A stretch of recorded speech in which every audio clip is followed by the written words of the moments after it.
It was supposed to be a relaxing getaway, a weekend retreat from the relentless pace of the city. A small group of friends, Emily, Mark, and Lucy, had found a picturesque cabin on Airbnb, nestled deep in a lush forest. The listing showed a cozy little wooden house with a warm fireplace and a quaint front porch. It seemed perfect for their adventure, offering the serenity they all craved.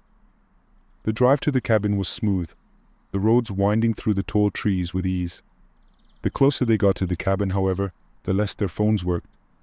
Service bars dropped one by one until they were left with only a weak signal. They all agreed this was part of the charm, a true escape from the chaos of their daily lives. When they arrived at the cabin, it was exactly as they had seen in the listing. The paint was slightly faded, but the house had a rustic charm. The door creaked open slowly, as if it hadn't been used in a while.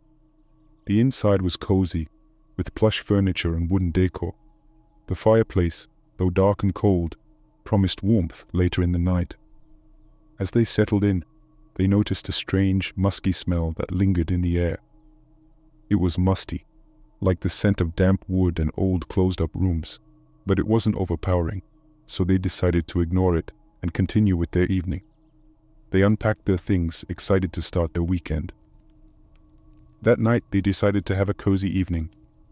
They prepared dinner together, chatting and laughing, making plans for their weekend in the woods.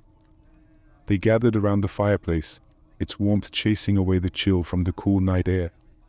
Emily suggested they play a game of cards, and the group agreed.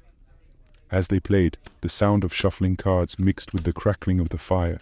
But then, a sharp, distinct sound interrupted their game, a soft but audible scratching coming from above. The friends paused, glancing up at the ceiling, their card game forgotten.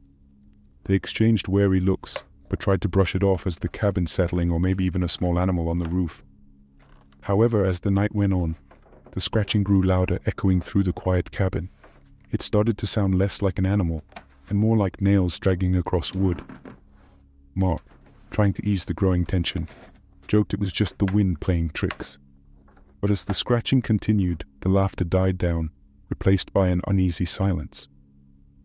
Finally, unable to ignore it any longer, Mark stood up, determined to investigate. He grabbed a flashlight and made his way up the narrow wooden stairs to the attic. Emily and Lucy stayed behind, nervously watching him go. As Mark climbed the stairs to the attic, the air grew colder and heavier with each step. He could still hear the faint, insistent scratching, but it seemed to echo strangely as if it reverberated throughout the cabin. Climbing upstairs, his attention was drawn to the far end of the attic, where an antique rocking chair stood against a small, stained window. The chair creaked as if someone had just left it.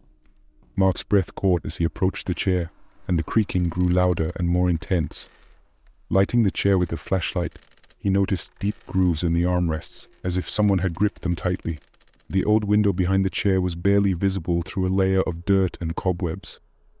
As he came closer, Mark saw that the panes were covered with strange, crude drawings that seemed to show faces contorted and twisted in expressions of fear and agony. His heart pounded in his chest. Before he could fully process what he was seeing, a cold gust of wind blew through the attic, slamming the attic door shut behind him. The loud bang made Mark jump, and he whirled around, heart racing. His flashlight flickered for a moment, plunging the room into darkness before the light returned, casting an eerie glow on the walls.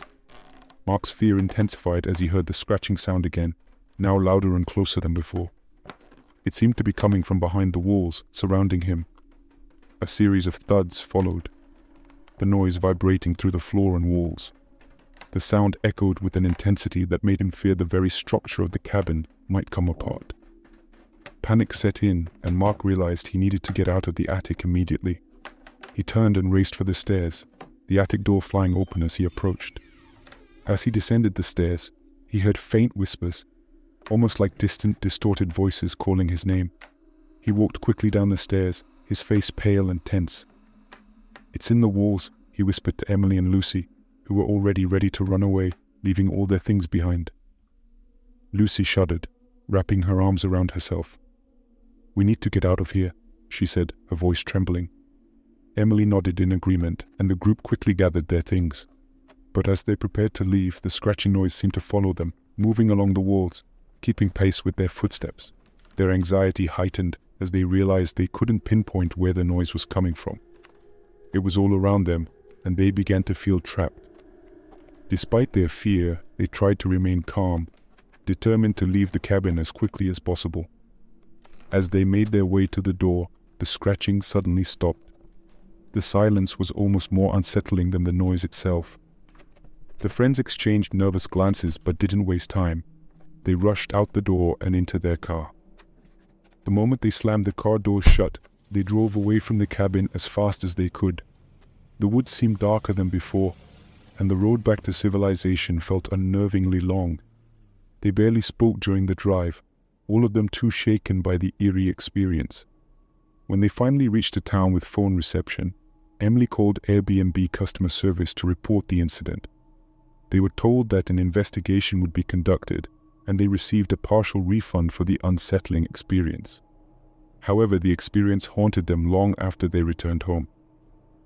Several weeks later, Emily received a phone call from Airbnb. The company representative sounded grave as she spoke. "We've investigated the property," she said, "and we found something disturbing." The cabin's attic had an entry point to the crawl space within the walls. Inside, they discovered signs of someone having been living there: a makeshift bed, empty food cans, and scratch marks on the wood from what seemed to be long fingernails. They surmised that someone had been living in the walls of the cabin, watching and listening to the guests. The news sent chills down Emily's spine, and she immediately called Mark and Lucy to share what she had learned. The friends realized just how narrowly they had escaped a truly dangerous situation. The cabin was removed from the Airbnb platform, but the memory of that unsettling weekend stayed with them forever.